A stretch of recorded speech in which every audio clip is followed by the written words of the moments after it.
The Game of Life and How to Play It by Florence Scovel Shinn, Chapter 2, The Law of Prosperity. Yea, the Almighty shall be thy defense, and thou shalt have plenty of silver.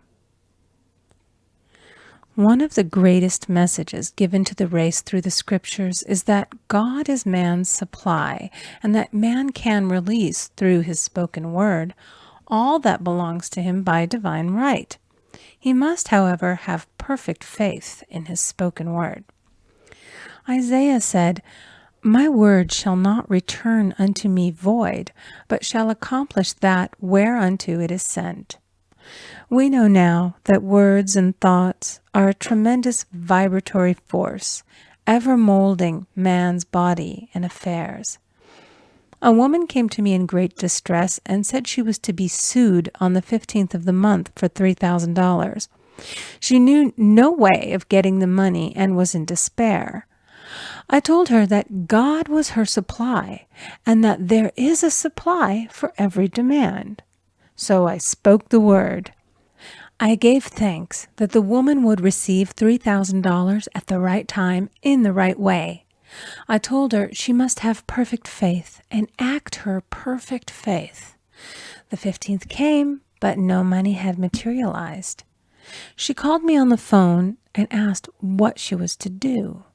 I replied, "It is Saturday, so they won't sue you today. Your part is to act rich, thereby showing perfect faith that you will receive it by Monday." She asked me to lunch with her to keep her courage. When I joined her at a restaurant, I said, "This is no time to economize. Order an expensive luncheon and act as if you have already received the $3,000. All things whatsoever ye ask in prayer, believing ye shall receive." You must act as if you had already received. The next morning, she called me on the phone and asked me to stay with her during the day. I said, "No, you are divinely protected and God is never too late." In the evening, she phoned again, greatly excited, and said, "My dear, a miracle has happened. I was sitting in my room this morning when the doorbell rang. I said to the maid, 'Don't let anyone in.' The maid, however, looked out the window and said, 'It's your cousin with the long white beard.' So I said, 'Call him back. I would like to see him.' And he was just turning the corner when he heard the maid's voice, and he came back. He talked for about an hour, and just as he was leaving, he said, 'Oh, by the way, how are finances?' I told him I needed the money, and he said, 'Why, my dear, I will give you $3,000 the first of the month.' I didn't like to tell him that I was going to be sued. What shall I do? I won't receive it till the first of the month, and I must have it tomorrow. I said, 'I'll keep on treating.' I said, 'Spirit is never too late. I give thanks that she has received the money on the invisible plane and that it manifests on time.' The next morning, her cousin called her up and said, 'Come to my office this morning, and I will give you the money.' That afternoon, she had $3,000 to her credit in the bank and wrote checks as rapidly as her excitement would permit. If one asks for success and prepares for failure, he will get the situation he has prepared for. For example, a man came to me asking me to speak the word that a certain debt would be wiped out. I found he spent his time planning what he would say to the man when he did not pay his bill, therefore neutralizing my words. He should have seen himself paying the debt. We have a wonderful illustration of this in the Bible, relating to the 3 kings who were in the desert, without water for their men and horses. They consulted the prophet Elisha, who gave them this astonishing message. "Thus saith the Lord, ye shall not see wind, neither shall ye see rain, yet make this valley full of ditches." Man must prepare for the thing he has asked for when there isn't the slightest sign of it in sight. For example, a woman found it necessary to look for an apartment during the year when there was a great shortage of apartments in New York. It was considered almost an impossibility, and her friends were sorry for her and said, "Isn't it too bad? You'll have to store your furniture and live in a hotel." She replied, "You needn't feel sorry for me. I'm a Superman, and I'll get an apartment." She spoke the words, "Infinite Spirit, open the way for the right apartment." She knew there was a supply for every demand, and that she was unconditioned, working on the spiritual plane, and that one with God is a majority.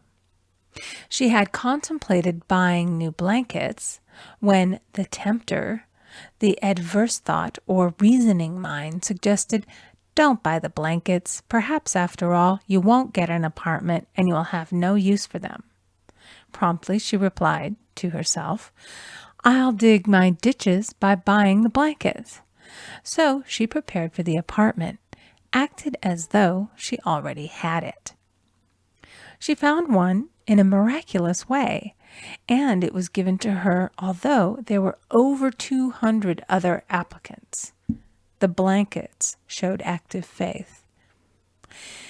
It is needless to say that the ditches dug by the 3 kings in the desert were filled to overflowing. Read 2 Kings. Getting into the spiritual swing of things is no easy matter for the average person. The adverse thoughts of doubt and fear surge from the subconscious. They are the army of the aliens, which must be put to flight. This explains why it is so often darkest before the dawn. A big demonstration is usually preceded by tormenting thoughts. Having made a statement of high spiritual truth, one challenges the old beliefs in the subconscious, and error is exposed to be put out. This is the time when one must make his affirmations of truth repeatedly and rejoice and give thanks that he has already received. "Before ye call, I shall answer." This means that every good and perfect gift is already man's, awaiting his recognition. Man can only receive what he sees himself receiving. The children of Israel were told that they could have all the land they could see. This is true of every man. He has only the land within his own mental vision. Every great work, every big accomplishment has been brought into manifestation through holding to the vision. And often, just before the big achievement, comes apparent failure and discouragement. The children of Israel, when they reached the promised land, were afraid to go in, for they said it was filled with giants who made them feel like grasshoppers. And there we saw the giants, and we were in our own sight as grasshoppers. This is almost every man's experience. However, the one who knows spiritual law is undisturbed by appearance and rejoices while he is yet in captivity. That is, he holds to his vision and gives thanks that the end is accomplished. He has received. Jesus Christ gave a wonderful example of this. He said to his disciples, "Say not ye, there are yet 4 months, and then cometh the harvest? Behold, I say unto you, lift up your eyes, and look on the fields, for they are ripe already to harvest." His clear vision pierced the world of matter, and he saw clearly the 4th-dimensional world, things as they really are, perfect and complete in divine mind. So man must ever hold the vision of his journey's end and demand the manifestation of that which he has already received. It may be his perfect health, love, supply, self-expression, home, or friends. They are all finished and perfect ideas registered in divine mind, man's own superconscious mind, and must come through him, not to him. For example, A man came to me asking for treatments for success. It was his imperative that he raise, within a certain time, $50,000 for his business. The time limit was almost up when he came to see me in despair. No one wanted to invest in his enterprise, and the bank had flatly refused a loan. I replied, "I suppose you lost your temper while at the bank, therefore your power. You can control any situation if you first control yourself." "Go back to the bank," I added, "and I will treat." My treatment was, "You are identified in love with the spirit of everyone connected with the bank. Let the divine idea come out of this situation." He replied, "Woman, you are talking about an impossibility. Tomorrow is Saturday. The bank closes at 12, and my train won't get me there until 10, and the time limit is up tomorrow, and anyway, they won't do it. It's too late." I replied, "God doesn't need any time and is never too late. With him, all things are possible." I added, "I don't know anything about business, but I know all about God." He replied, "It all sounds fine when I sit here listening to you, but when I go out, it's terrible." He lived in a distant city, and I did not hear from him for a week. Then came a letter. It read, "You were right. I raised the money, and I will never again doubt the truth of all that you have told me." I saw him a few weeks later, and I said, "What happened? You evidently had plenty of time after all." He replied, "My train was late, and I got there just 15 minutes to 12. I walked into the bank quietly, and I said, 'I have come for the loan.' And they gave it to me without a question." It was the last 15 minutes of the time allotted to him, and Infinite Spirit was not too late. In this instance, the man could never have demonstrated alone. He needed someone to help him hold the vision. This is what one man can do for another. Jesus Christ knew the truth of this when he said, "If two of you shall agree on earth as touching anything that they shall ask, it shall be done for them of my Father which is in heaven." One gets too close to his own affairs and becomes doubtful and fearful.